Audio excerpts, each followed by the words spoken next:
Techno Pova 7 ও Pova 7 pro দুটোই 5G phone, কিন্তু techno আজকাল ফোনের দাম যেমন রাখছে। রিসেন্টলি টেকনো বেশ অনেকগুলো ফোন বাজারে লঞ্চ করেছে এবং এত কম দাম রাখছে যে সবগুলো কোম্পানির বাজার খেয়ে দিতে পারে। এই জিনিসগুলো সত্যি আমাদেরকে অবাক করে দিচ্ছে। মনে হচ্ছে এতদিন পর একটা কোম্পানি ভ্যালু ফর মানি এমন একটা ফোন বাজারে আনছে। নয়তো কিছু কোম্পানি ভালো ডিসপ্লে দেখে টাকা হাতাচ্ছে, কিছু কোম্পানি বড় ব্যাটারি, চার্জার, র্যাম, আর কিছু কোম্পানি তো ব্র্যান্ড ভ্যালু দেখে টাকা হাতিয়ে নিচ্ছে। আপনারা বেশ ভালোই জানেন সবাই এ সম্পর্কে।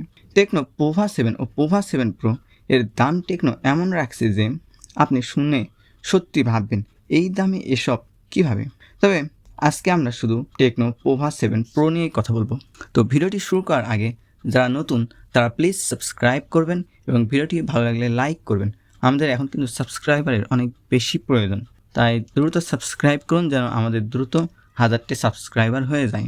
তো পোভা 7টাও কিন্তু রিকমেন্ড করা যায়, আর পোভা 7 আলট্রা এর ভিডিও আমাদের চ্যানেলে আগে থেকেই দেওয়া রয়েছে, যারা চান দেখে আসতে পারেন। টেকনো পোভা 7 প্রো এর ভারতে বাজার মূল্য 8128-এর 17,000 রুপি এবং বাংলাদেশে 8128-এর বাজার মূল্য 28,000 টাকা।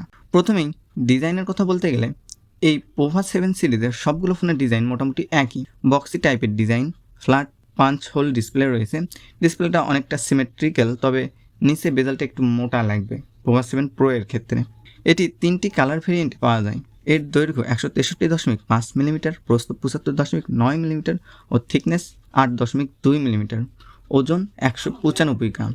IP64 রেটিং রয়েছে, অর্থাৎ পানি ও ধুলাবালি লাগলে সমস্যা হবে না।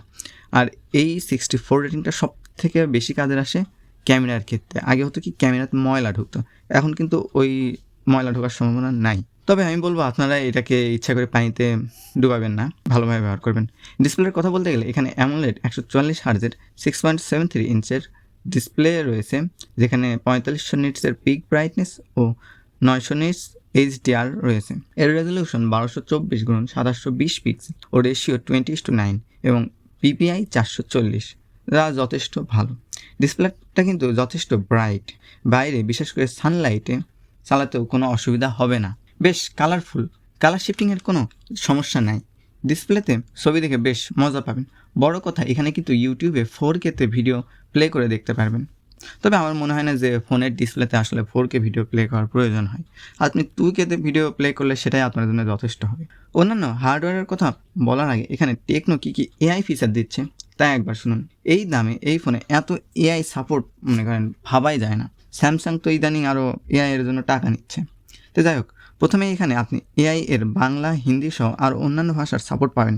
টেকনো এর AI এর ভিতর মজার ও কাজের বেশ অনেক বিষয় রয়েছে, যেমন অল ইন ওয়ান ইলা ভয়েস অ্যাসিস্ট্যান্ট রয়েছে, কল অ্যাসিস্ট্যান্ট রয়েছে, AI ইরেজার 2.0 রয়েছে, মানে second version, AI writing assistant রয়েছে, AI ডকুমেন্ট অ্যাসিস্ট্যান্ট, ছবি ভালো করার জন্য রয়েছে AI blurring, AI photo problem solve, circle to search রয়েছে, AI ইমেজ এক্সটেন্ডেড রয়েছে, যা দিয়ে ছবি পারবেন, অর্থাৎ কোনো ছবি ছোটো মনে হলে ছবিটাকে আপনি AI দিয়ে বড় করতে পারবেন। AI ওয়ালপেপার রয়েছে, AI auto answer, AI privacy রয়েছে। তবে আমার মনে হয় না প্রাইভেসির জন্য এআইকে ব্যবহার করা উচিত। আপনারা ম্যানুয়ালি প্রাইভেসির জন্য অন্যান্য যা ব্যবহার করে সবাই সেটা ব্যবহার করবেন।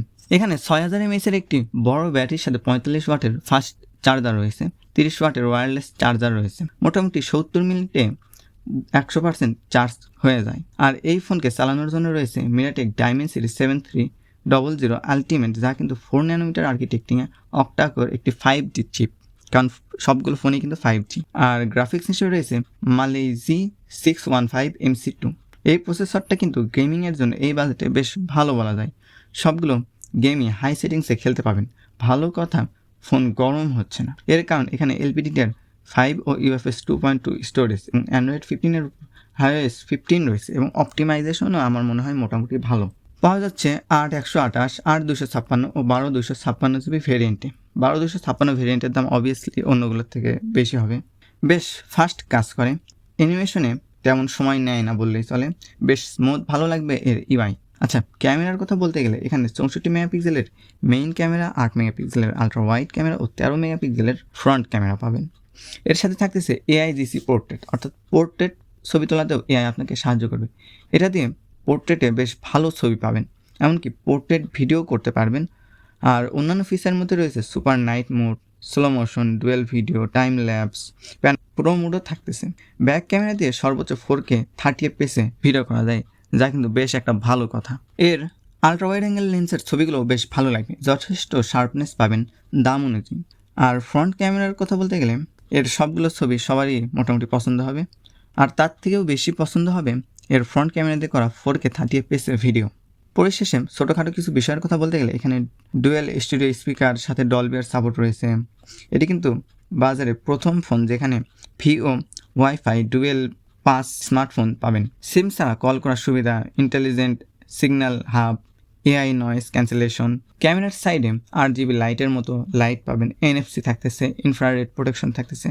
সেন্সর কথা বলতে গেলে IR blaster sensor, in display fingerprint sensor, accelerometer, gyroscope, proximity, compass থাকতেছে। এক কথায় বলতে গেলে এটি একটি প্র্যাকটিক্যাল ফোন। আমাদের দৈনন্দিন জীবনে যা যা প্রয়োজন হয় একটি ফোনের ভিতর এর বলা যায় 99%ই দেওয়া রয়েছে। তো আপনাদের বাজেটে যদি এটা থাকে, আমার মনে হয় চোখ বন্ধ করে আপনি নিশ্চিন্তে এই ফোনটা কিনতে পারেন। তো এই ছিল আজকের ভিডিও। যাদের ভিডিওটি ভালো লাগলো তারা প্লিজ লাইক করবেন, আর অবশ্যই সাবস্ক্রাইব করে আমাদের সাহায্য করবেন, আমাদের পাশে থাকবেন। সবাইকে ধন্যবাদ। দেখা হবে নতুন কোনো